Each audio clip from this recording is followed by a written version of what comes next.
మంత్రివర్గ విస్తరణ తరువాత పార్టీలో తలెత్తిన అసంతృప్తిపై సీఎం చంద్రబాబు సీరియస్ గా స్పందించారు. పార్టీ ప్రతిష్టకు మచ్చ తెచ్చే చర్యలను ఎట్టి పరిస్థితుల్లోనూ క్షమించబోనని హెచ్చరించారు. పార్టీ అంతర్గత వ్యవహారాలను పార్టీ వేదికలపైనే ప్రస్తావించాలని, ఇలా రోడ్డుకెక్కడం సరికాదని హెచ్చరించారు. పదవులు రాలేదంటూ కొందరు నేతలు చేస్తున్న ప్రకటనలపై సీఎం ఆగ్రహం వ్యక్తం చేశారు. తెలుగుదేశం పార్టీ మొదటి నుంచి క్రమశిక్షణ గల పార్టీ అని, అధికారంలో ఉన్నా లేకున్నా క్రమశిక్షణకే తొలి ప్రాధాన్యత అన్నారు చంద్రబాబు. అన్ని రకాల సంప్రదింపులు, కసరత్తుల అనంతరమే మంత్రి పదవుల కేటాయింపు జరిగిందని, కేబినెట్ విస్తరణ కూడా అలాగే జరిగిందని చంద్రబాబు అన్నారు. ప్రాంతాలు, కులాలు, రాజకీయ సమీకరణలు, అనుభవాన్ని దృష్టిలో పెట్టుకుని విస్తరణ చేశామని, అసంతృప్తి మంచిది కాదని చంద్రబాబు అన్నారు. ఇలాంటి వాటిని నేతలంతా స్పోర్టివ్ గా తీసుకోవాలని చెప్పారు. ప్రతిపక్షంలో ఉన్నప్పుడు పార్టీ పదవుల విషయంలో అసంతృప్తి రాలేదని, అధికారంలో ఉన్నప్పుడు అసంతృప్తి నెలకొనడం సరికాదని అన్నారు. భారీ సంఖ్యలో పదవులు పొందే అవకాశం ఉన్నందున నేతలంతా క్రమశిక్షణతో మెలిగి పార్టీకి మంచి పేరు తేవాలని చెప్పారు.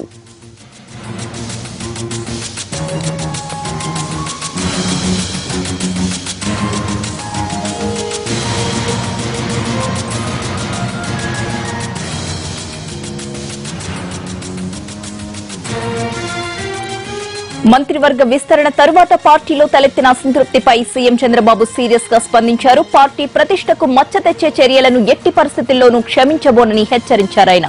పార్టీ అంతర్గత వ్యవహారాలను పార్టీ వేదికలపైనే చూసుకోవాలి కానీ ఇలా రోడ్డుకెక్కడం మాత్రం సరికాదని హెచ్చరించారు. పదవులు రాలేదంటూ కొందరు నేతలు చేస్తున్న ప్రకటనలపై సీఎం ఆగ్రహం వ్యక్తం చేశారు. తెలుగుదేశం పార్టీ మొదటి నుంచి కూడా క్రమశిక్షణ గల పార్టీ అని, అధికారంలో ఉన్నా లేకున్నా క్రమశిక్షణకే తొలి ప్రాధాన్యత అని అన్నారు చంద్రబాబు. అన్ని రకాల సంప్రదింపులు, కసరత్తుల తరువాతే మంత్రి పదవుల కేటాయింపు జరిగిందని, కేబినెట్ విస్తరణ కూడా అలాగే జరిగిందని చంద్రబాబు అన్నారు. ప్రాంతాలు, కులాలు, రాజకీయ సమీకరణలు, అనుభవాన్ని దృష్టిలో పెట్టుకుని విస్తరణ చేశామని, అసంతృప్తి మంచిది కాదని చంద్రబాబు అన్నారు. ఇలాంటి వాటిని నేతలంతా స్పోర్టివ్ గా తీసుకోవాలని చెప్పారాయన. ప్రతిపక్షంలో ఉన్నప్పుడు పార్టీ పదవుల విషయంలో అసంతృప్తి రాలేదని, అధికారంలో ఉన్నప్పుడు అసంతృప్తి నెలకొనడం సరికాదని అన్నారు. భారీ సంఖ్యలో పదవులు పొందే అవకాశం ఉన్నందున నేతలంతా క్రమశిక్షణతో మెలిగి పార్టీకి మంచి పేరు తేవాలని చెప్పారు. 2019 ఎన్నికల గెలుపే లక్ష్యంగా ఏపీ కేబినెట్ విస్తరణ జరిగింది. పాత కొత్త మేలు కలయికగా ఈ విస్తరణ సాగింది. లోకేష్, అఖిలప్రియ యువతరం కాగా కళా, సోమిరెడ్డి లాంటి సీనియర్స్ బెర్త్ దక్కించుకున్నారు. వైసీపీ నుంచి వచ్చిన నలుగురికి మంత్రి పదవులు వరించాయి. ఏపీ సీఎం చంద్రబాబు కేబినెట్ విస్తరించారు. ప్రస్తుత మంత్రుల్లో 5గురిని తొలగించి 11 మందిని తీసుకున్నారు. ఏప్రిల్ 2వ తేదీ ఉదయం వెలగపూడి సచివాలయం దగ్గర ఏర్పాటు చేసిన వేదికపై గవర్నర్ నరసింహన్ కొత్త మంత్రులతో ప్రమాణ స్వీకారం చేయించారు. దీంతో సీఎంతో సహా మంత్రుల సంఖ్య 26కు చేరుకుంది.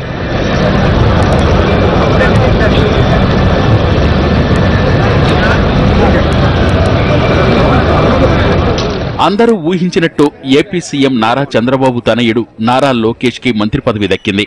లోకేష్ ఇటీవలే ఎమ్మెల్సీ అయ్యారు. దీంతో ఎమ్మెల్సీ అయిన వెంటనే కేబినెట్ లో చోటు దక్కించుకున్న వారి సరసన నిలిచారు లోకేష్.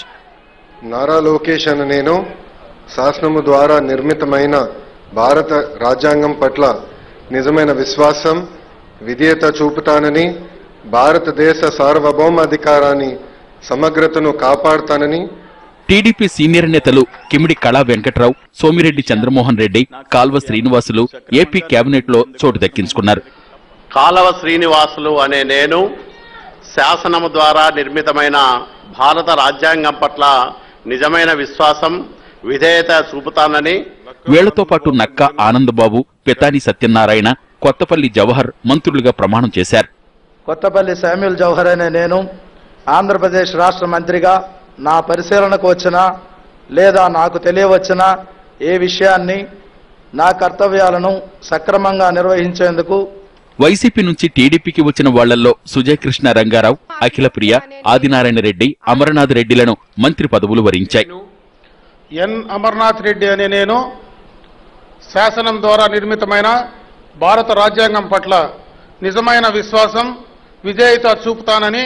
మొదట కళా వెంకట్రావు, తర్వాత నారా లోకేష్ మంత్రిగా ప్రమాణం చేశారు. ప్రమాణ స్వీకారం తర్వాత లోకేష్ నా పరిశీలనకు వచ్చిన లేదా నాకు తెలియవచ్చిన ఏ విషయాన్ని, నా కర్తవ్యాలను. తన తండ్రి ఏపీ సీఎం అయిన చంద్రబాబు గవర్నర్ నరసింహన్ పాదాలకు నమస్కరించారు. ఈ కార్యక్రమంలో నారా నందమూరి కుటుంబ సభ్యులు పాల్గొన్నారు.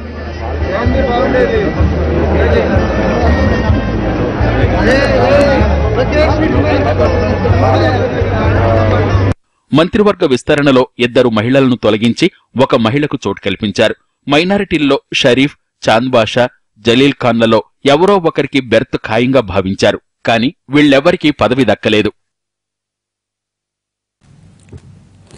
ఏపీలో మంత్రివర్గ విస్తరణ పూర్తి కావడంతో ఇప్పుడు అందరి దృష్టి శాఖల కేటాయింపుపై పడింది. ఎవరెవరికి ఏ శాఖలు కేటాయిస్తారు అన్నది రేపటిలోగా క్లారిటీ రానుంది. మొదటి నుంచి మంత్రులుగా ఉన్న వారిలో కొందరికి ప్రమోషన్ ఇచ్చి మరికొందరు శాఖలు మార్చే ఆలోచనలో ఉన్నారు సీఎం చంద్రబాబు. శాఖలు మారే వారి జాబితాలో గంటా శ్రీనివాసరావు, కొల్లు రవీంద్ర, కేఈ పేర్లు వినిపిస్తున్నాయి. దేవినేని, నారాయణ, యనమల, మాణిక్యాలరావు శాఖలు మారే అవకాశాలు లేవు. కొత్తగా కేబినెట్లోకి వచ్చిన భూమా అఖిలప్రియకు స్త్రీ శిశు సంక్షేమం, యువజన, క్రీడల శాఖలు కేటాయించే సూచనలు కనిపిస్తున్నాయి. లోకేష్ కు పంచాయతీరాజ్, గ్రామీణాభివృద్ధి కేటాయించే అవకాశం ఉంది.